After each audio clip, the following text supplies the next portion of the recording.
بسم اللہ الرحمن الرحیم نحمدہ ونصلی ونسلم علی رسولہ الکریم۔ اللہ رب العزت کے راستے میں تکالیف کے ساتھ ساتھ اللہ کی رحمتیں بھی آتی ہیں، اور یہ تکالیف بھی اللہ کی رحمتیں ہوتی ہیں، لیکن ہم اس کو سمجھ نہیں سکتے۔ ما اصاب من مصیبت الا باذن اللہ ومن یؤمن باللہ یہدی قلبہ۔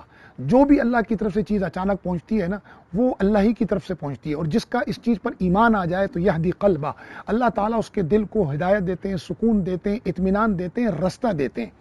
تو اللہ تعالیٰ ہر چیز پر جو ہے نا وہ جاننے والے ہیں کہ ہمارے لیے کیا خیر ہے اور کیا نہیں ہے۔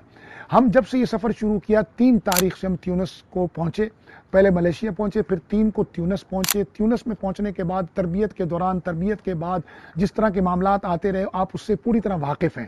کبھی ہمارا کپتان چلا جاتا، کبھی ہمیں کشتیاں بدل جاتی، کبھی ہمیں کشتی میں ہماری جگہ کوئی اور بیٹھ جاتا۔ یہ اللہ کی طرف سے حکمتیں تھیں، ہم اپنے رب کی حکمتوں کو نہیں سمجھ سکتے۔ البتہ ہم نے اپنی کوشش ایک ولیس للانسان الا ما سعی کے اصول کے تحت جاری رکھی کہ انسان کو وہی کچھ ملتا ہے جس کی وہ کوشش کرتا ہے۔ ہماری کوشش کیا تھی، ہماری جد و جہد کیا تھی؟ اللہ کی رضا اور اس کے رسول صلی اللہ علیہ وسلم کی رضا، اس کی امت کی مدد اور خدمت کے ذریعے۔ ہمارا مقصد اس گلوبل سموتھ فلوٹیلا سے کیا تھا؟ اس گلوبل سموتھ فلوٹیلا میں تو علامتی امداد ہے۔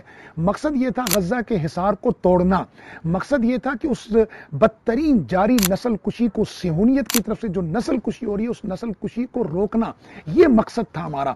اور ہمارا مقصد تیسرا کیا تھا کہ انسانی امداد کی جو راہداری ہے اس کو غزہ تک بحال کیا جائے۔ 1000 کے قریب ٹرک مصر میں کھڑے، اس سے زیادہ ٹرک اردن میں کھڑے، لیکن ان کو داخلے کی اجازت نہیں جا رہی۔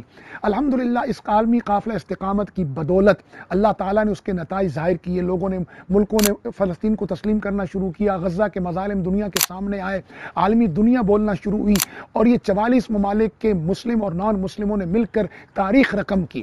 لیکن ہمارے سفر کی روداد میں آپ کو پھر کبھی تفصیل سے عرض کروں گا۔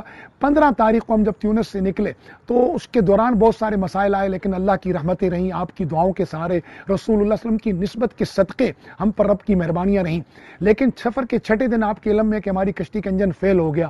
اسی طرح ہماری کشتی تو سمندر میں ہی رہ گئی، وہ اللہ کی رحمت سے ہم ریسکیو ہوئے اور ہم نے اللہ کی نصرت کے عجیب نظارے دیکھے۔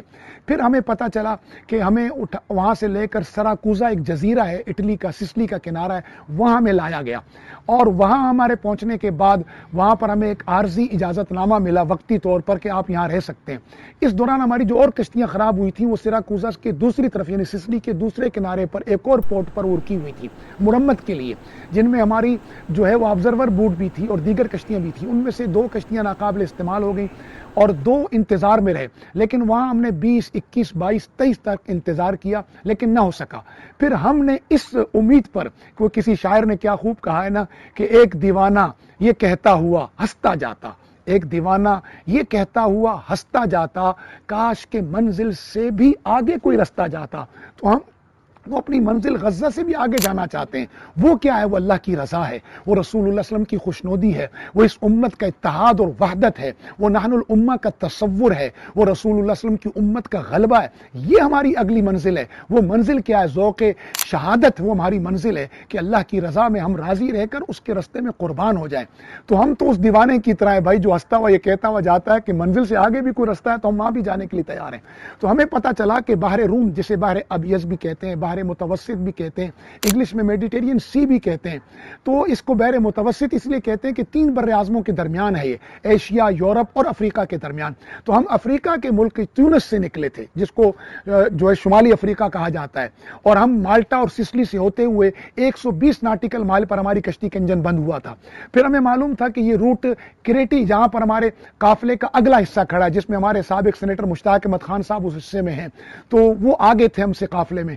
تو وہاں سے ہوتا ہوا یہ قافلہ ہمیں معلوم ہوا کہ لاسکا کی بندرگاہ سے جائے گا لاذقیہ، یہ لاذقیہ کی جو بندرگاہ ہے ہمیں معلوم ہوا کہ وہاں سے ہوتا ہوا یہ قافلہ لاذقیہ سے گزرے گا۔ تو ہم نے جب دیکھا کہ ہمارا اٹلی کا عارضی اجازت نامہ ختم ہو رہا ہے تو ہم نے کوشش کر کے میں نے یہ سفر اللہ کی رحمت سے شروع کیا، اور الحمدللہ ہم لاذقیہ پہنچ گئے۔ اور لاذقیہ پہنچنے کے بعد ہم نے یہاں معلومات کی تو پتہ چلا کہ قافلے نے یہاں سے گزرنا ہے۔ پھر ہم نے آرگنائزر ٹیم سے رابطہ کیا تو معلوم ہوا کہ ابھی تو وہ وہیں پر موجود ہیں اور آگے کا سفر شروع نہیں ہوا، بلکہ طوفان کی وجہ سے سے قافلے کا اگلا حصہ بھی وہیں پر کھڑا ہے، اور بعد میں ہمیں معلوم ہوا کہ اٹلی سے بھی کشتیاں جو ہے نا وہ کل روانہ ہوئی ہیں، لیکن ہم لاذقیہ کے لیے نکل چکے تھے۔ تو اب ہم اس وقت لاذقیہ موجود ہیں، اور اللہ کی رحمت سے امید ہے کہ انشاءاللہ آپ کی دعاؤں کے نتیجے میں وَلَيْسَ لِلْإِنسَانِ إِلَّا مَا سَعَىٰ کے نظریے کے تحت ہم یہاں پر آئے ہیں۔ آج کا ہمارا پیغام تھوڑا طویل ہوا کیونکہ ہمارے ساتھی بہت زیادہ فون کر رہے تھے، ہماری سفر کی کارگزاری پوچھنا چاہتے تھے، تو یہ ہماری سفر کی کارگزاری تھی۔ میں یہاں تک پہنچا ہوں اللہ کی رحمت سے، مجھے امید ہے کہ یہاں سے میں یہ قافلے سے شامل ہوں گا، اور اگر خدا نخواستہ میں یہاں سے بھی شامل نہ ہو سکا تو مجھے جہاں تک امید کی ایک آخری کرن نظر آئے گی، جیسے غزہ والوں کو ایک امید کی کرن نظر آئی ہے اس عالمی قافلہ استقامت کی شکل میں، جبکہ میں یہ سمجھتا ہوں کہ یہ 100 میں سے 1% امداد ہے جو ان کے لیے جا رہی ہے، لیکن اس قافلے نے ان کے لیے کئی رستے کھولے ہیں۔ میرا رب انشاءاللہ ہمارے لیے بھی رستہ کھولے گا، ہمارے غزہ کے بھائیوں کے لیے بھی رستہ کھولے گا، اور انشاءاللہ العزیز ایک دن علم کا، عدل کا جھنڈا سر بلند ہوگا، ظلم اور جہالت کے پرچم انشاءاللہ سر نگوں ہوں گے، صہیونیت ناکام ہوگی، انسانیت، اسلام اور اللہ کا دین اور مظلوم انشاءاللہ جیتیں گے۔ ہم نے اس وقت تک اپنی جد و جہد جاری رکھنی ہے۔ خدا نخواستہ یہاں سے بھی مجھے رستہ نہ ملا تو جہاں مجھے امید کی کرن نظر آئے گی میں اس کرن کے پیچھے چلوں گا، اس وقت تک جب تک لا یکلف اللہ نفسا الا وسعہا، اللہ نے جہاں تک میرے نفس کو وسعت دی ہے، اور یہی مجھے حضرت شیخ الاسلام حضرت مفتی تقی عثمانی اور میرے مربی حضرت مفتی سید مختار الدین شاہ صاحب کی نصیحت ہے کہ جہاں آپ کو آسانی ہو وہاں تک جائیں، اس کے بعد اپنے نفس کو کسی تکلیف میں نہ ڈالیں۔ ہم تو اللہ کی رضا میں راضی رہنے والے ہیں، اللہ تعالی ہمیں اپنی مرضی نصیب فرمائے، اپنے رسول صلی اللہ علیہ وسلم کی محبت نصیب فرمائے، ہماری جو منزل ہے غزہ اللہ ہمیں وہاں تک پہنچائے عافیت و سلامتی کے ساتھ، ہم اپنے مسلمان بھائیوں کے منہ میں لقمہ ڈالیں، ان کے ظلم پہ ہونے والے ظلم کو روکنے کا ذریعہ بن جائیں، اور ان تک انسانی امداد کی راہداری کو قائم کرنے کا ذریعہ بن جائیں۔